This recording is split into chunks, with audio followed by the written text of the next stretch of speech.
Você reconhece este som? Não? E este? Bom, o primeiro é o som de notificação de um aplicativo chamado Grindr. E este é o som do aplicativo Tinder. Ainda assim, você não sabe sobre o que estamos falando? Os aplicativos de relacionamento transformaram o modo em que as pessoas se comportam na busca de parcerias sexuais. E essa mudança pode interferir não apenas na saúde e na sexualidade das pessoas, mas também em outras dimensões das práticas sociais. Eu sou Rubens Cavalcante e este é o Medicina em Debate, podcast sobre saúde, política e opinião.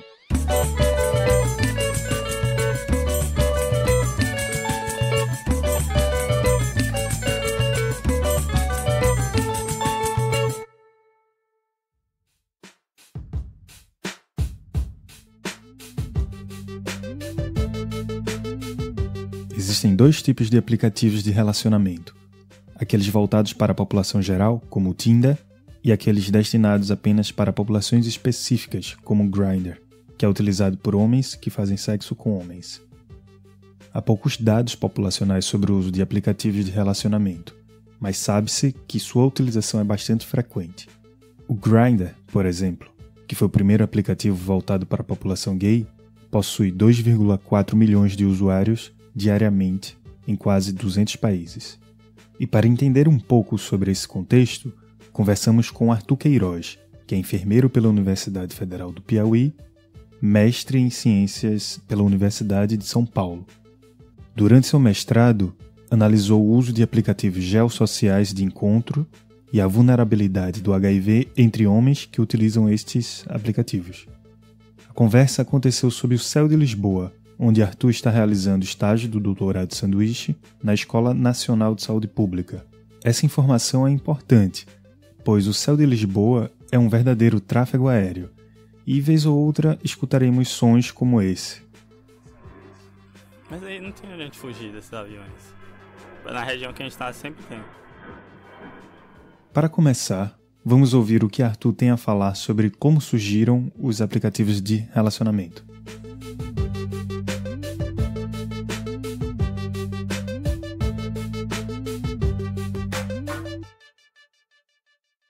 Eu acho que a gente pode pegar, pensando assim, vamos pensar no começo de como que a gente chegou nos aplicativos. A gente tinha antigamente troca de correspondência, onde as pessoas podiam se conhecer. Depois a gente passou para os classificados, onde as pessoas se anunciavam, botavam um telefone, endereço para contato. Depois a gente passou para o site de relacionamento, onde você fazia um perfil extenso seu e ficava um catálogo de pessoas, ou alguns permitiam uma cruza de informações, onde o site indicava para você quem era a pessoa ideal, e a partir dali vocês tinham a possibilidade de se encontrar, de se conhecer e tal. Inclusive a gente tem aí vários casos de pessoas que se casaram nesses modelos, se conheceram, se casaram, e depois a gente foi com o aperfeiçoamento de mídias digitais, da própria internet como um todo, que foi ficando cada vez mais presente nas nossas vidas. A gente tem, por exemplo, a sala de bate-papo, que tinham por nichos, o famoso bate-papo UOL que a gente tem no Brasil, que permitiu essa evolução, em que cada vez mais a gente tinha pessoas se encontrando com mais disponibilidade, e disso a gente passa para os aplicativos, que é simplesmente a transformação desses espaços numa versão mobile que a gente tem na palma da mão. Eu acho interessante a gente analisar esse contexto e como isso sempre foi diferente para homens e mulheres e na população LGBT e entre heterossexuais. Por exemplo, eu citei que muitos casais se casaram nesses sites de encontro, só que as motivações por trás disso sempre foram muito diferentes. Casais heterossexuais que se encontraram nesses sites buscavam a gente de conhecer pessoas novas, eu não me dou bem com ninguém aqui, eu quero alguém que tenha mais a ver comigo e tal. Era essa a motivação, basicamente, sabe? Você queria uma nova forma de conhecer pessoas, você não tinha tempo para buscar, você era novo na cidade. E quando a gente fala da população LGBT, a gente busca espaços seguros, onde a gente não tenha riscos de se expor, de sofrer violências nos espaços comuns. Então, a internet sempre foi até mais buscada pela população LGBT porque tinha esse fator de segurança. Então, esses canais, mesmo nesses sites e tal, sempre foram mais buscados por essas questões. E isso vai influenciar, a gente vai ver, quando a gente chega agora na era dos aplicativos também.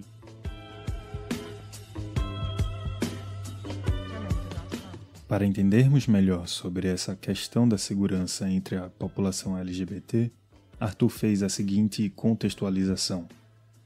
Principalmente pensando que a gente não está falando disso agora em 2015, 2019. A gente está falando disso em 92, 93. O boom desses sites de relacionamento foi nessa época, foi na década de 90, que a gente tinha um cenário de violência, de aceitação totalmente diferente.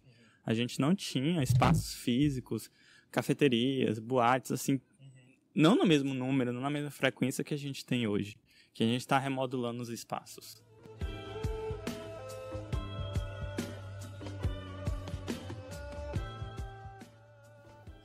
Sim, sabemos que não há novidade alguma que já há muito tempo as pessoas utilizam intermediários na busca de relações amorosas. Seja nos anúncios de jornais, nas salas de bate-papo ou até mesmo através de pedidos a Santo Antônio, o santo casamenteiro, homens e mulheres recorrem a canais em busca de parcerias. Mas os aplicativos geossociais de relacionamento produziram uma verdadeira revolução no modo em que fazemos essas buscas. Arthur tem a seguinte análise sobre isso. A gente consegue ver esse grande secção, né, da criação dos primeiros aplicativos ali por volta de 2012 e o grande boom dos sites de relacionamento no começo dos anos 2000. E isso é importante a gente olhar o porquê que isso aconteceu, visto que isso foi uma decisão de grandes empresas do Vale do Silício que queriam um novo mercado. Mas por que eles queriam esse novo mercado? Porque quem utilizava esses sites já era um pessoal mais velho, entre seus 30 e 45 anos, que estava buscando novas opções de ter relacionamento, só que o que é que isso deixa? Uma grande parcela da população de 20 anos ou mais novo, que não acessava essas tecnologias. Isso é o quê? Isso é perda de mercado. Então, os empresários do Vale do Silício olharam para esse nicho e pensaram, a gente tem que usar essa mesma lógica de encontrar parceiros para essas pessoas mais novas. E o que é mais utilizado pela gente? Um computador de mesa desktop ou um smartphone? Um smartphone.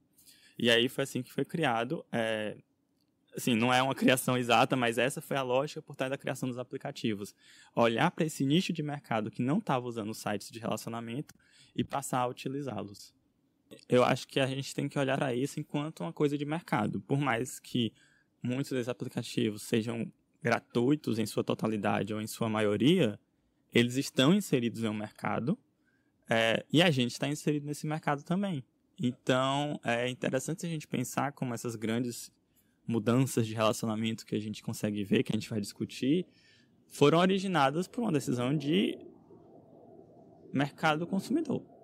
Eu acho que a gente tem que ter isso em mente para entender, começar a entender, eu acho que ao longo do programa a gente vai discutir outras formas de entender, mas começar a entender de onde surgiu, onde é que a gente se encaixa nisso, aí como é que a gente pode usar da melhor forma isso.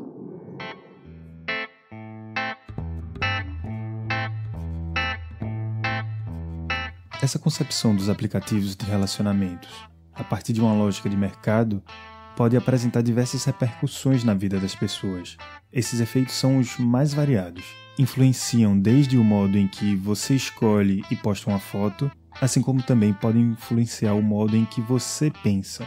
E esse efeito sobre o modo de pensar não se limita apenas à sexualidade, mas também está presente em outras áreas de sua vida. Gamificação, vida online, vida offline. Sim.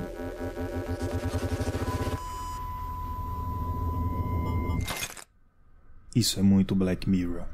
Eu acho interessante a gente pensar em como essa influência do mercado é percebida até hoje dentro dos aplicativos. A gente estava falando um pouco de como é que isso foi fora, a criação e como é que ele surgiu. E agora vamos pensar a gente dentro desses aplicativos, seja ele o Tinder, o Grindr, o Hornet. A gente está lá e a gente tem um cardápio de pessoas à nossa disposição. E ao mesmo tempo que a gente é consumidor, a gente é consumido. A gente está lá enquanto objeto para ser consumido. E refletir sobre isso faz a gente perceber várias coisas, como as fotos que a gente coloca, as coisas que a gente escreve, a gente está criando uma persona para ser o mais atraente possível para ser consumida. Então pensa um pouco, pensa no seu perfil que você tem no Tinder, no Grindr, no Facebook, no Instagram, que seja. Ali não é você 100%. Ali é a versão que você acha que vai ser mais atraente para as pessoas que estão ali, para as pessoas que você quer consumir também. E pensar nisso, pensar em como esse mercado transformou a gente em produto é muito interessante. Porque agora os grandes produtos que a gente está vivendo não são carros, não são comida, não são roupas, são pessoas. E pensar nisso é muito fácil de entender como a gente está passando por um processo de desumanização. Porque é muito difícil eu conseguir pensar que cada uma daquelas 1000 pessoas que estão ali disponível para mim é outro ser humano. Eu não estou... Quando eu estou deslizando para a direita ou para a esquerda, eu não estou avaliando elas enquanto ser humano. Eu estou avaliando elas por aquelas características superficiais e o que elas podem me oferecer ou não. E isso é um reflexo de vários outros processos, não só dos aplicativos, que a gente pode perceber também até na nossa língua. Se você avaliar final da década de 80 para cá, a forma como a gente se refere às nossas relações sexuais, pensa, antigamente a gente falava de fazer amor, porque era a relação que foi estruturada entre o casal que casava para ter filhos, para formar a família estruturada. Depois a gente passou depois do advento da camisinha e da pílula contraceptiva, que trouxe a liberdade sexual para a mulher, a gente passou para transar. Transar é uma troca. É uma transação. Eu dou e você dá. Porque a gente estava no momento de maior igualdade, porque as mulheres estavam tendo essa liberação sexual. E a gente passou para comer. Quando eu como alguma coisa, eu pego aquilo que me interessa e eu desprezo o resto. Consumo. E a gente está vendo isso dentro dos aplicativos. A gente se coloca enquanto produto e a gente consome os outros também. E essa lógica altera muito a forma como a gente pensa e a forma como a gente encara as relações. Porque da mesma forma que o capitalismo coloca sempre pra gente, sempre tem um produto melhor, sempre tem um produto mais caro, sempre tem um produto que é mais novo, sempre tem um produto que é exclusivo, eu sempre posso pensar da mesma forma para pessoas. Sempre vai ter alguém melhor, sempre vai ter alguém mais interessante, sempre vai ter alguém que vai ter mais a ver comigo, alguém mais bonito, alguém mais gostoso.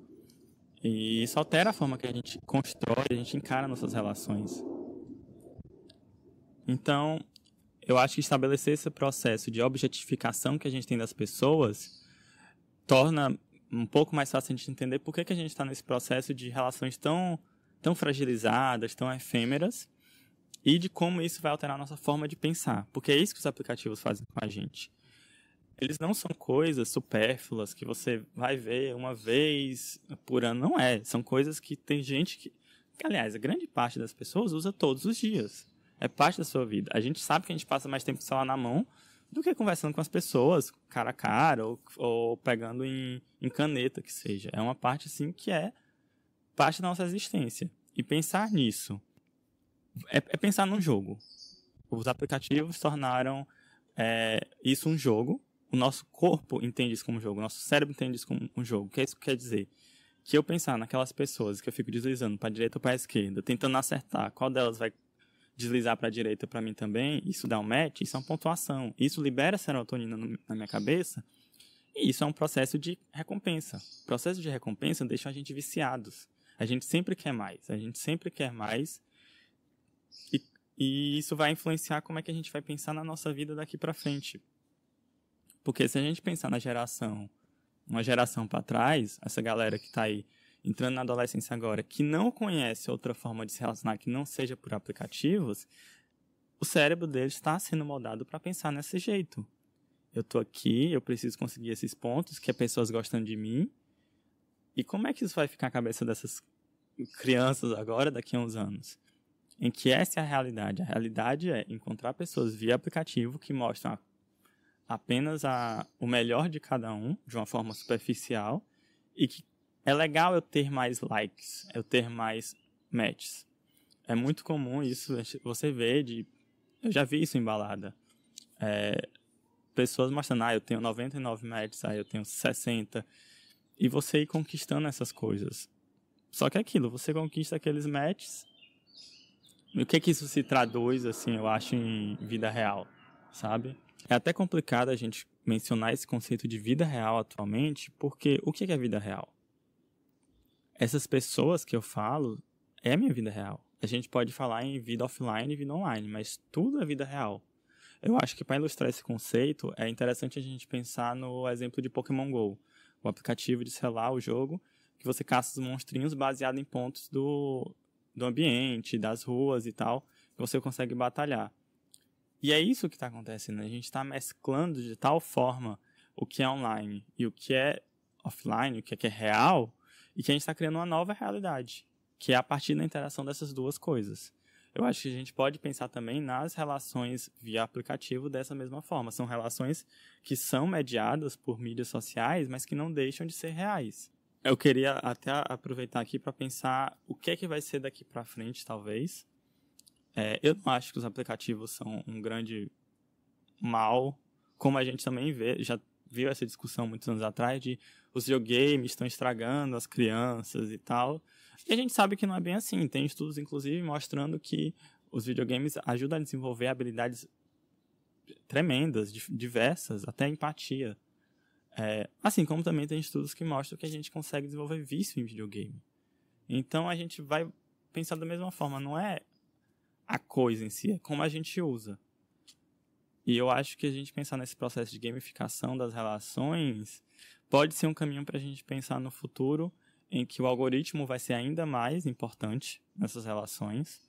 Os aplicativos de hoje são, de certa forma, influenciados pelo algoritmo, a gente sabe, mas não tão assim. O Tinder bem mais do que o Grindr, o Hornet, por exemplo. Mas eu creio que a gente está cada vez alimentando de mais informação, de mais padrões de comportamento, e que os aplicativos não creio que vão ser para sempre. Eles são, assim como o bate-papo UOL teve seu momento, eu creio que a gente está na era do Tinder e do Grindr, mas que não vão ser para sempre. Eu acho que as próximas relações vão ser ainda mais mediadas pelo algoritmo, e talvez seja uma coisa meio Black Mirror assim, mas eu acho que é esse caminho que a gente vai seguir.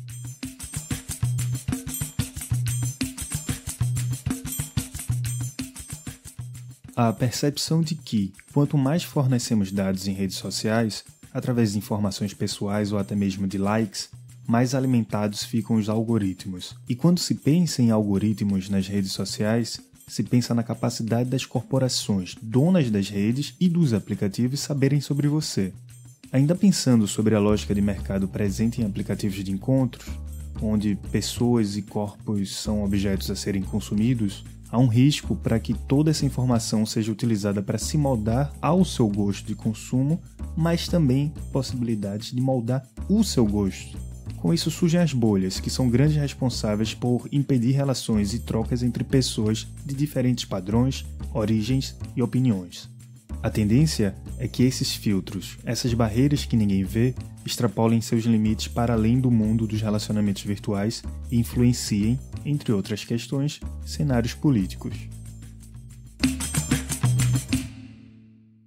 Pensa naquela loja de mercado. Eu tenho esse cardápio de pessoas e se eu não quiser, eu posso sempre me relacionar com aquele mesmo tipo de pessoa. Nada vai me forçar a experimentar uma coisa diferente, porque as relações não são mais tão espontâneas assim. A gente tem esse controle maior sobre com quem eu quero me relacionar, com quem eu vou encontrar, que tipo de pessoa eu vou me encontrar. Eu posso muito bem no Tinder escolher só dar like em quem tem uma pós-graduação.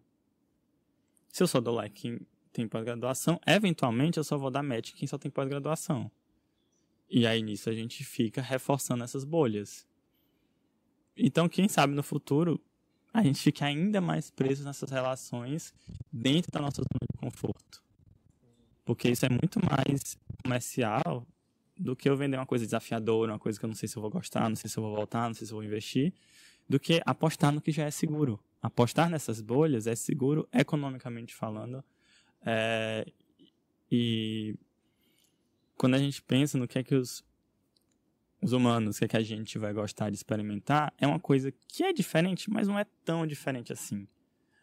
Tem teorias que falam sobre isso em música, em filmes. Para você estourar, para você ser um grande sucesso, você tem que ser um pouco diferente, mas ainda dentro do que está fazendo sucesso, do que é esperado, senão você não vai para frente. E então talvez as relações também sejam desse jeito. A gente pode pensar nos aplicativos enquanto espaços. Eles são cenários, eles são espaços, e nós somos pessoas frequentando esses espaços. Só que esses espaços funcionam de uma maneira diferente de uma cafeteria, um cinema, uma balada offline normal. E a gente tem que reconhecer como é que esses espaços funcionam, porque é só reconhecendo que a gente consegue mudar. E eu falo isso porque é muito comum de você ver movimentações, manifestações racistas dentro dos aplicativos. E aqui é bem mais comum você ver isso em aplicativos voltados para o público gay. Grindr, Scruff, Hornet. Não que não aconteça em outros, mas aqui a gente consegue ver isso muito mais aberto. E isso está descrito assim, tanto você abrir você consegue ver, como na literatura científica do mundo todo. É muito comum você ver expressões como, não curto negros, não curto asiáticos, não quero caras afeminados.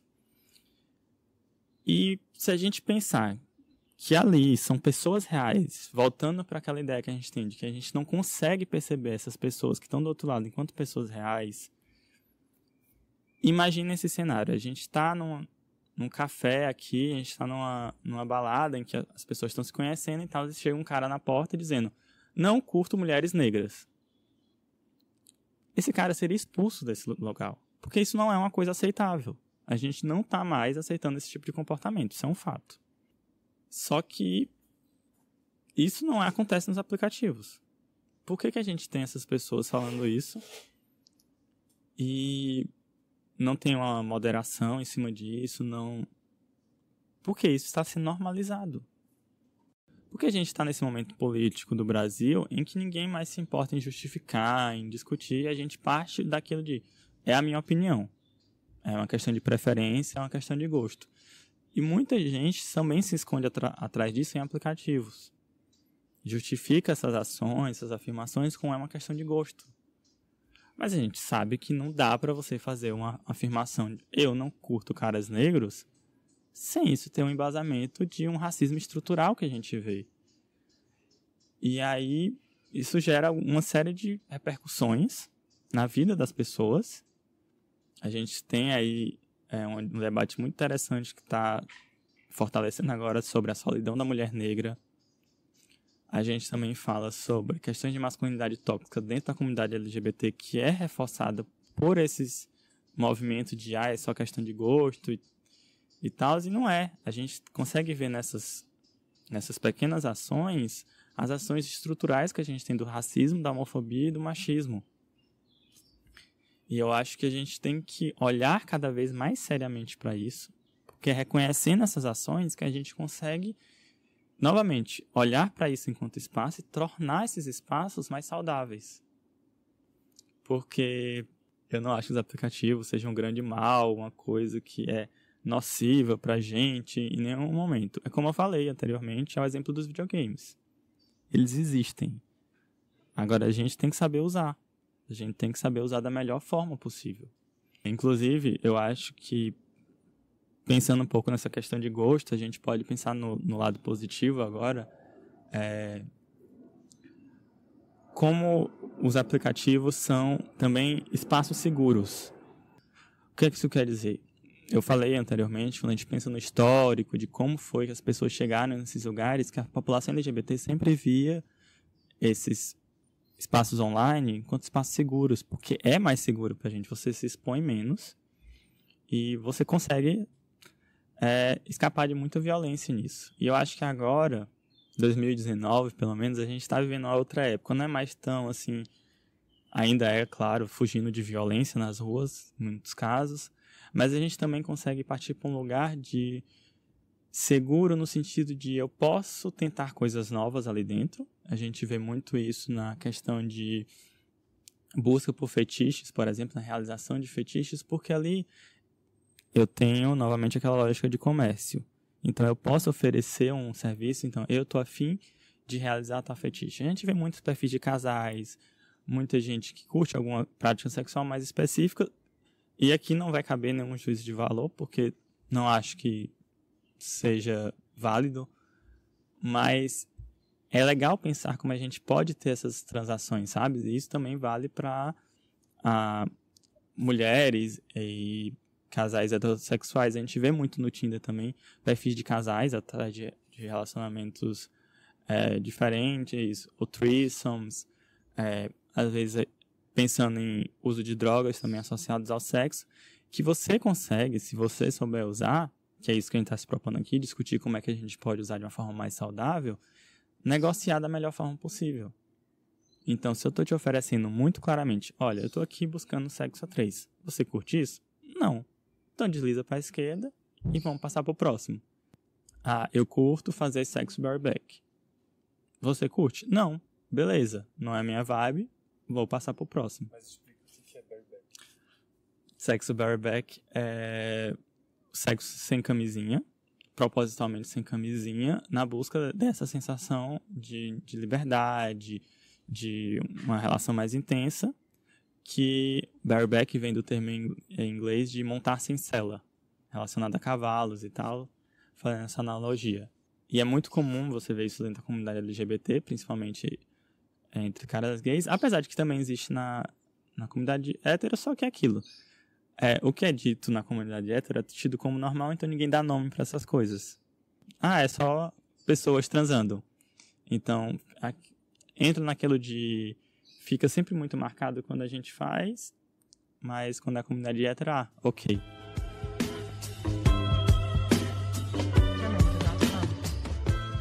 Vamos entrar agora, de maneira mais objetiva, na temática da saúde.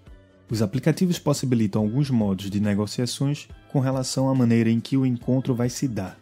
Isso pode acabar por interferir na saúde, nas formas de prevenção, na segurança das pessoas, na modalidade contraceptiva a ser utilizada, enfim, em diversas questões que envolvem a saúde das pessoas. Já podemos encontrar algumas evidências na literatura científica que apontam para os problemas, mas também para as potências dos aplicativos de relacionamento neste campo. É sobre isso que Arthur vai nos trazer alguns comentários.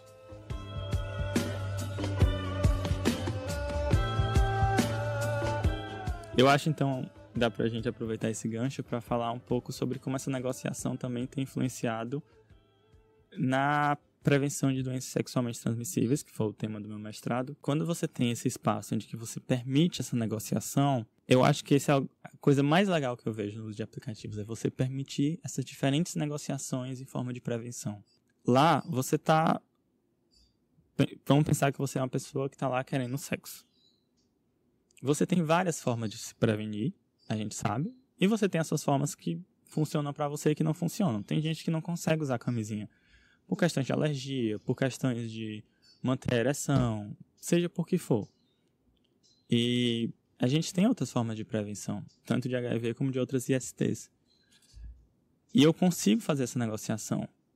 Muitos aplicativos têm a opção de você colocar seu status sorológico para o HIV. Você é positivo, você é negativo em PrEP, você é positivo com carga viral indetectável. Carga viral indetectável é quando você está em tratamento e o nível de cópias do vírus é tão baixo no seu sangue que não consegue ser detectável por exames. Isso também quer dizer que você não transmite sexualmente. E isso é uma forma de prevenção muito importante. A gente já tem estudos como o Partner, que foi feito com casais discordantes, que mostram que você não consegue transmitir o vírus estando indetectável. Então isso é uma forma de se prevenir também.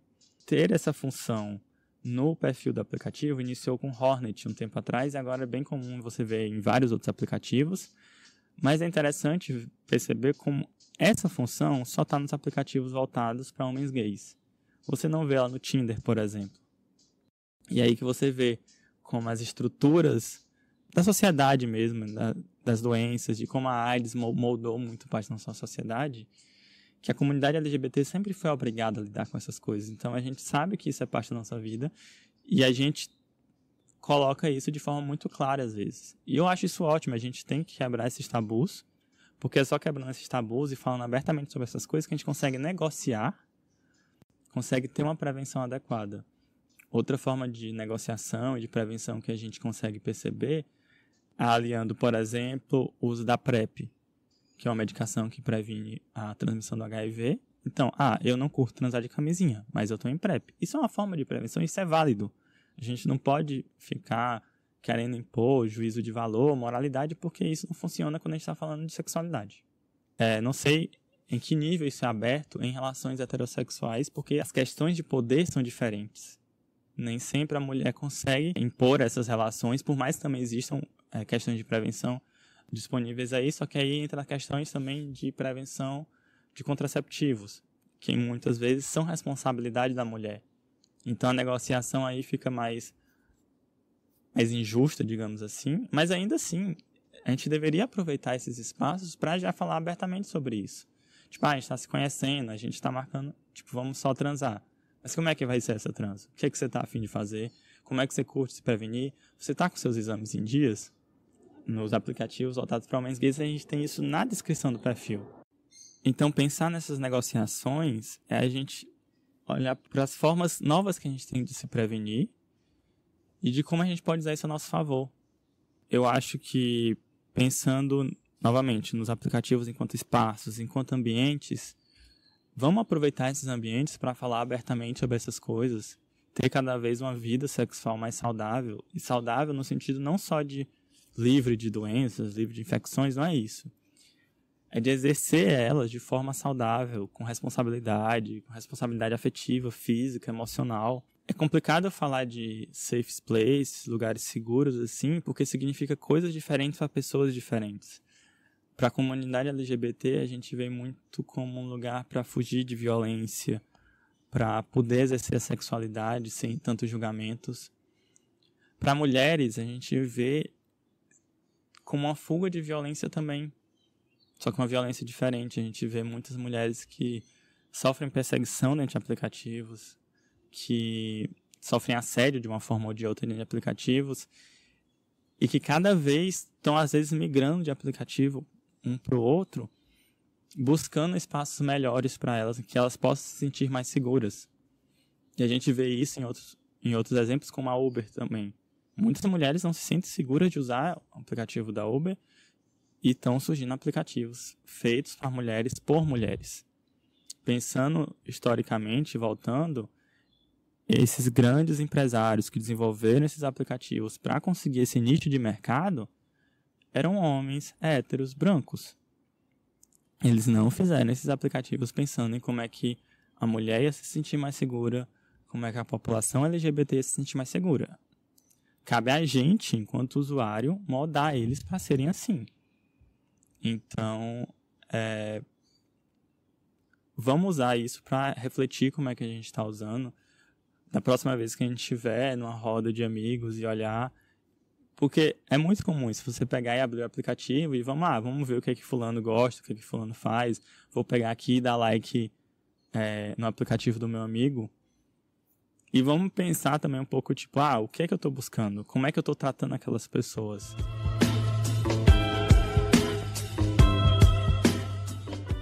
Em 1998, ou seja, muito antes do surgimento de aplicativos como Tinder, Grindr, ou até mesmo Uber, Uber Eats, iFood, o sociólogo Richard Sennett publicou um livro chamado A Corrosão do Caráter, Consequências Pessoais do Trabalho no Novo Capitalismo. Resumidamente, o autor tece suas análises sobre o cenário contemporâneo de flexibilidade no trabalho a partir do encontro de um antigo conhecido. Este havia se tornado executivo de uma corporação. Os dois se conheceram quando o executivo ainda era um jovem, pois Sennett escrevera outro livro em 1972, tendo o pai do executivo como sujeito de uma pesquisa. Henrico era faxineiro, e foi justamente por tamanha diferença entre os empregos do pai e do filho que o sociólogo iniciou suas análises no livro de 1998.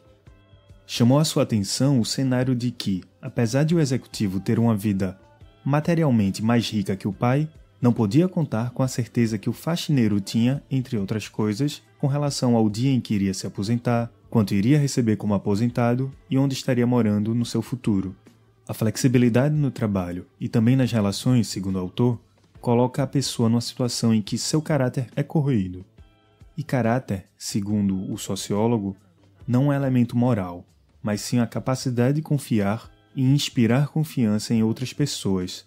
Toda essa história nos remete aos tempos atuais, onde há uma flexibilização mais acentuada no trabalho, assim como também há uma flexibilização acentuada nas relações, potencializada pelos aplicativos de encontro. É sobre esse caráter, que envolve confiança, que Arthur tem a seguinte percepção.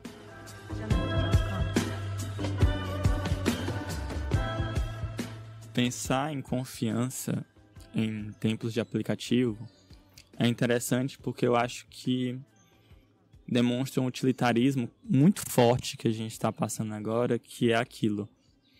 Eu confio na Uber para ter meu cartão de crédito e usar só para isso. E eu confio que aquela pessoa que a gente vai se encontrar, que a gente vai transar e que ela não vai me matar. Mas só vai até aí. Eu não confio nela muito além disso. Em muitos casos, a relação para aí. Porque a confiança só para até aí. Então, se a gente está cada vez mais seccionando esse nosso caráter, essa nossa confiança, a gente só consegue dar um pedacinho para cada um dos aplicativos que a gente tem no nosso celular. Eu só confio na Uber para mexer no meu dinheiro. Eu só confio naquele cara do Grindr para mexer no meu corpo. Eu só confio no WhatsApp para mexer nas minhas conversas que eu falo com meus amigos. E em momento algum a gente está inteiro nas coisas. E esse utilitarismo é muito presente. Eu lembro nas análises que eu fiz do meu mestrado que algumas pessoas se referiam aos aplicativos como fast foda. Porque é aquilo.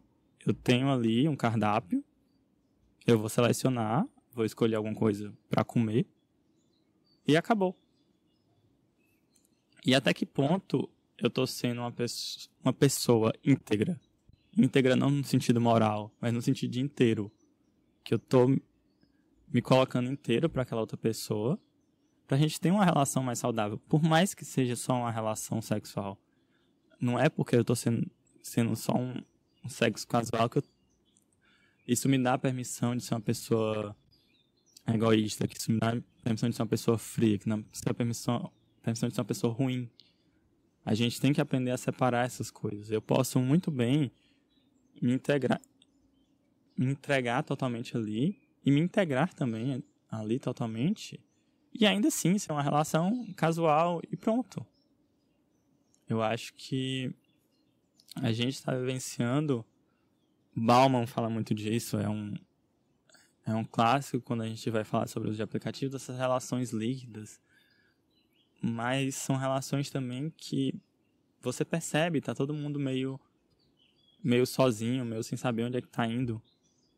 Eu acho que a gente tem que parar de querer culpar um bocado de código de celular, que são os aplicativos, nisso, e passar a entender qual é o nosso papel nisso, qual é a nossa responsabilidade nesse uso. Porque, novamente, os aplicativos são só ferramentas. Eu posso usar um martelo para pendurar um quadro lindo, como posso usar um martelo para matar alguém. Vão banir os martelos por causa disso? O movimento que eu vejo atualmente é de imigração. As pessoas estão saindo dos aplicativos por causa disso. Porque não consideram mais aqueles lugares como saudáveis. Não consideram mais aqueles espaços seguros. E elas estão saindo e buscando outras formas de se relacionar. A questão é que é difícil de você sair da rede quando aquilo é o normal.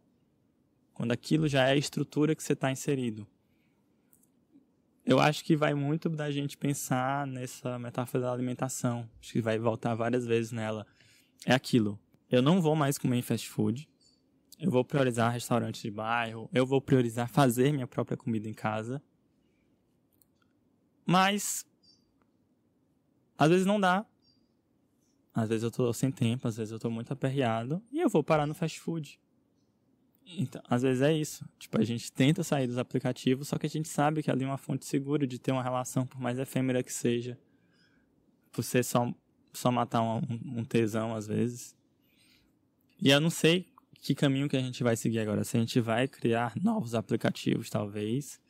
Se a gente vai sair deles, dar um tempo e passar a apreciar mais a vida offline. Talvez construir espaços offline que sejam seguros, que sejam saudáveis. Ou se a gente vai voltar para eles tentando fazê-los de forma melhor. A gente está vendo uma discussão muito forte, muito necessária também, talvez até um pouco atrasada, talvez não. Discussão atrasada sobre masculinidade tóxica. E em aplicativos a gente vê como essas coisas se exacerbam e ficam cada vez mais fortes. Por exemplo, de você ser aberto a cada vez mais práticas sexuais que fujam desse modelo de masculinidade tóxica. A gente está vendo a prática de guinagem entre os homens gays. Guinagem é o sexo sem penetração, em que você consegue ter explorar seu corpo de outras formas que fujam de um falocentrismo, que vá além disso, que você consiga se conectar com o corpo de outras formas. Isso é muito saudável. Assim como também a gente está vendo entre casais heterossexuais, cada vez explorando práticas que invertam as estruturas de poder, como, por exemplo, o sexo anal no cara hétero com a parceira, que é uma coisa assim... Falando de sexualidade, gente, a próstata dá prazer. O cara hétero, o cara gay, é uma questão biológica, vai sempre dar prazer. A região anal dá prazer, a estimulação dela dá prazer. Então, por exemplo, vamos pensar no cara hétero que vai alimentar o mercado de prostituição buscando travestis. E a gente sabe que muitos desses caras héteros são casados, que vão buscar na travesti uma possibilidade de satisfação anal. Por quê? Porque se ele sabe que se levar para mulher, ele vai ser considerado gay, vai ser chamado de viado e vai quebrar ali a relação estrutural. Então, muitas vezes, essa busca é a busca na figura feminina da travesti, da mulher trans, uma realização puramente fisiológica, uma relação puramente de querer experimentar. Claro, a gente se envolve várias outras coisas, a prostituição, a transfobia, mas pensando nisso. E talvez esses aplicativos possam ser espaços seguros para isso. Da gente tentar essas coisas novas, de buscar experiências mais saudáveis, experiências mais holísticas com o nosso corpo. Existe um movimento muito forte atualmente contra a pornografia. Porque a pornografia é um dos grandes males que a gente tem quando se fala de sexualidade. Porque é muitas vezes o principal canal de aprendizado que a gente tem sobre sexo, com ideias e imagens totalmente distorcidas. Essas imagens são reproduzidas nos aplicativos e são potencializadas. A gente sempre vê nas descrições de aplicativos, no Grindr, no Hornet, centímetros. Ah, quantos centímetros você tem? Ah, dotado. Ah, quero dotado versus dotado. Então, esse falocentrismo vem muito disso. E isso é muito nocivo porque são perspectivas irreais de sexo, são perspectivas irreais da nossa sexualidade. Eu creio que a gente pensar nessas estruturas, entendê-las, é o caminho para a gente criar estruturas e relações cada vez mais saudáveis. Quando se fala em novas tecnologias, podemos pensar sobre como as diferentes gerações vivenciam o uso das ferramentas que surgem a cada dia. Como uma pessoa que nasceu na época das trocas de correspondências lidam com os aplicativos de relacionamento. Como futuras gerações que já nascem imersas nesse novo modo de se relacionar vão construir suas vidas. Essas são algumas das questões sobre as quais Arthur comenta a seguir.